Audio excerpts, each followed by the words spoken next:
Hello everyone, ituturo ko po sa inyo paano po ba mag-transfer ng FCC coins po sa ating mga Trust Wallet. Ayan po, nag-login po ako. Ayan, nakita niyo po yung aking dashboard. Meron po tayong balance na 20,000 plus. So, ang gagawin natin po ay isend ko lang po doon sa wallet address na aking kinapi-paste na kanina. Ayan, pinaste ko na po. Then, ang gagawin natin next is i-type lang natin kung magkano or kung ilang FCC coins ang i-transfer natin. Let's say 17,142 yung aking ita-transfer, no?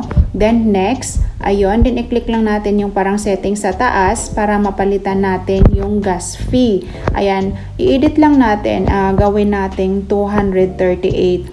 Ang purpose nito is para iwas delayed transaction po tayo, para po ma-transfer agad. Ayan, and then confirm.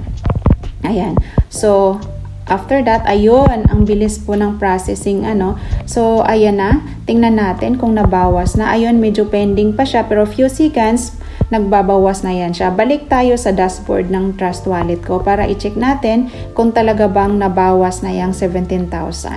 Ayun, so nakita nyo naman, 3,000 na lang.